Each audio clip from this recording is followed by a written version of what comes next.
We've got to see this warm up, this start. Keep an eye on Fabricio Andrey. His power up right at the start of the match. I love this. But Jamil Hill-Taylor, ice cold, looks absolutely unfazed, jumping into the guard position.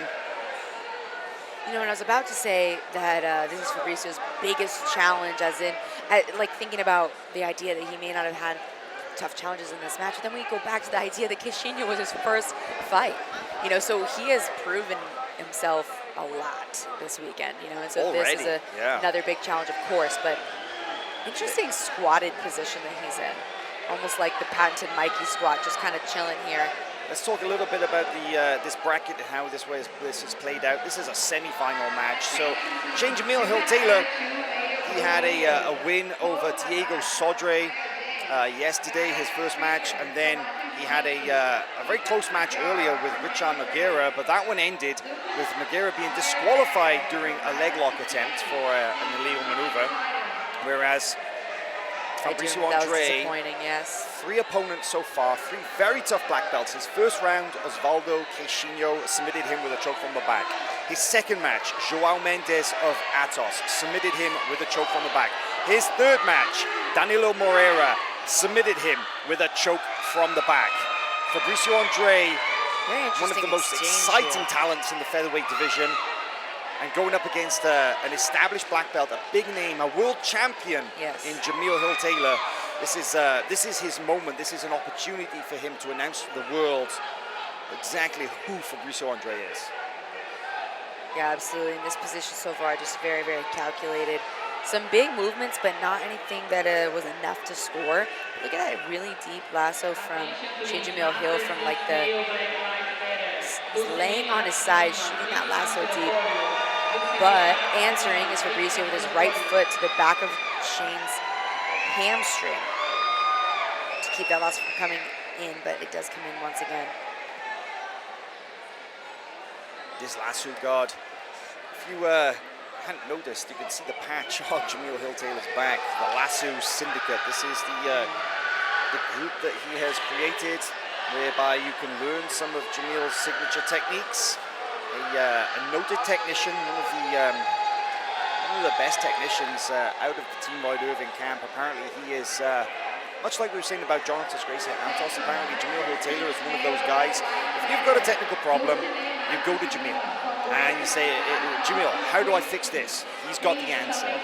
Came up from the kids program at Team Lloyd Irving, training since he was basically a little kid in the martial arts program, and came all the way through from white to black belt, training in the same team. Do you know how old he is? Early 20s. Early 20s, yeah. He won his first black belt world title in 2018. He was only the 5th American ever to win a black belt world title, the first African-American man to win a IBJJF black belt world title.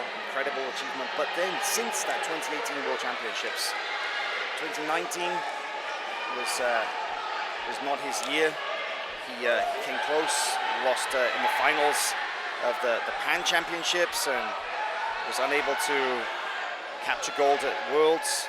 Had an attempt to ADCC, but went out second round. And since then, he told me that he has been dealing with a series of injuries that kept him out of action for lengthy periods, including broken ribs and herniated discs in his neck.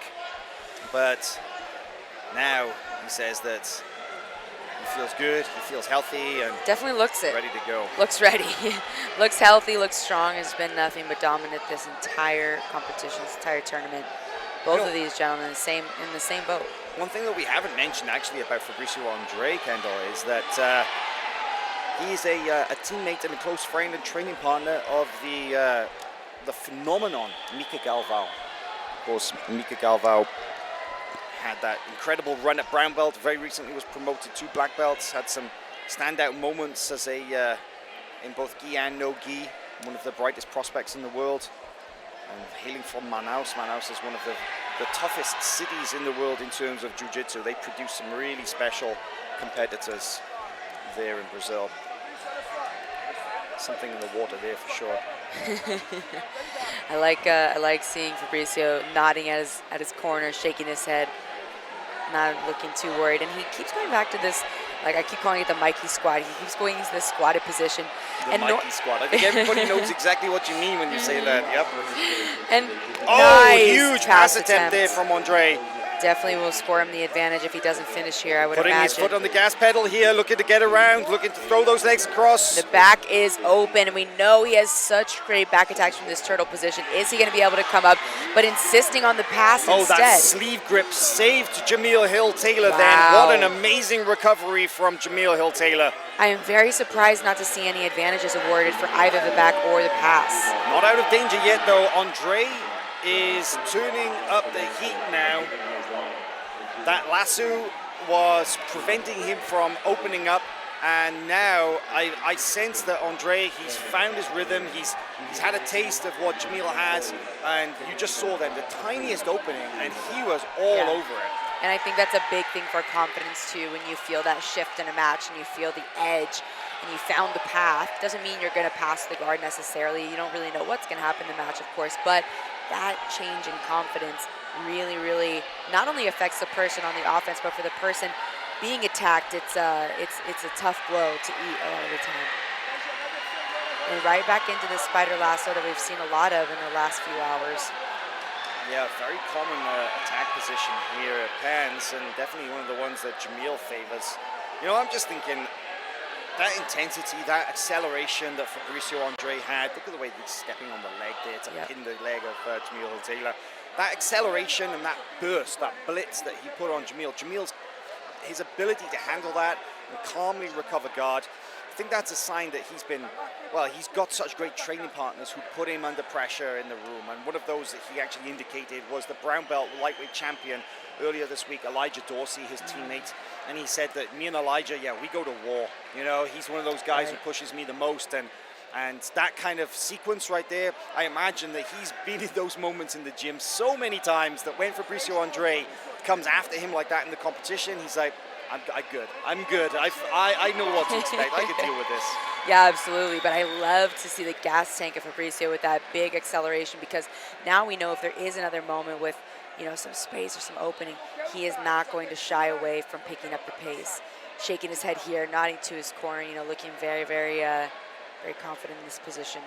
Seeming to be waiting for this opportunity. Look at that super deep lasso from Shane. When we see that shin go across the back like that, that is a very unique position. It's very the person on top can feel very, very stuck. Just their arm is totally isolated. Not even just the arm, but the shoulder where it attaches to the back.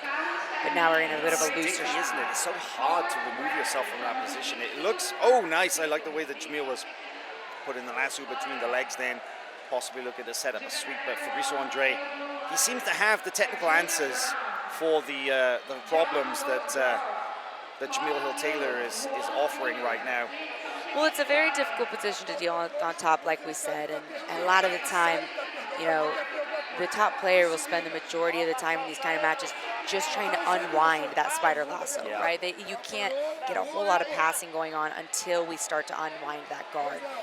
The other thing, though, as well, is that the person on bottom will have to switch between a shallow lasso, de la Riva, deep lasso, different inversions, different opportunities there, or de la Riva on the other side with the spider leg in order to score, because just specifically from this spider lasso, it is very difficult to sweep or submit my opponent. I have to start to transition to other versions of the guard, and we're seeing Shane do that a lot. He's bringing that right leg over the elbow and the knee. Looks like he's looking for a de la Riva hook with that right foot when he does that. But when he does that, we see the Mikey squat in action. And it's very hard to insert that de la Riva hook when the hamstring is pinned to the calf that way. So there's no space for his foot to come in.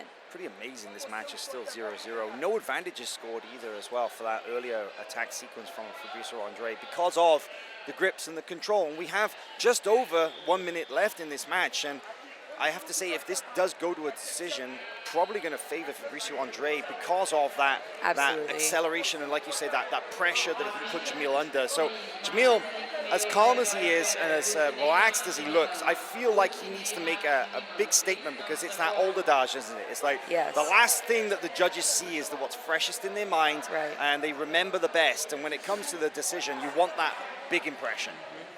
Absolutely. And I think we're going to see a big blitz here by Mauricio. Ah, there's a lasso again. I think you're right. Oh, big pass attempt, but that lasso's Tilt still sweep in there. from Jamil. Will he come up to his feet? He's going to try. Tries it. Now goes through to the De La Riva. Passing the lapel through as well. Very good off balancing here with that lapel coming and the up foot to in his the armpit. feet. Will he be able to score an advantage here? That could be the defining moment, but so could this footlock by We have Fabricio. seconds left of this match, and Jamil's on the back. Jamil is on the back. One hook in, they go out of bounds.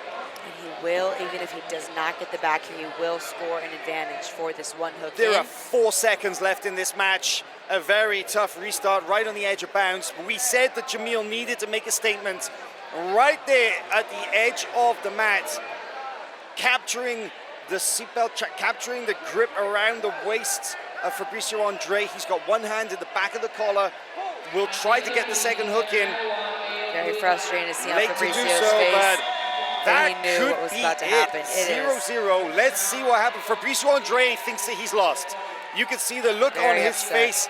He is beating himself up. He feels like he has thrown this match away in the last 20 seconds. That's really rough. Really Preempting rough the to judges' see. decisions. I mean, you just don't know, but I think I'm going to have to agree. I think that Jamil has stolen this in the last seconds of the match, Kendall. Yeah, because it's only score on the board. It's just that advantage, correct? Just the one Oh, advantage. there it is. There, the Yes. advantage was awarded.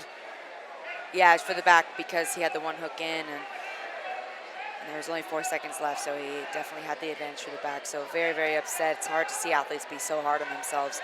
Jamil Hill those Taylor moments. gets it done here in the PAN semi-final, moves through into the final later today against an opponent to be determined. We will expect to see the other semi-final match a little later, I believe. Very interesting to think about what might be going through Fabricio's head, wondering if maybe there was a way he could have gotten that advantage on the Excuse pass. me, the final is set. The final is set. Oh, It's final Jamil set. Hill Taylor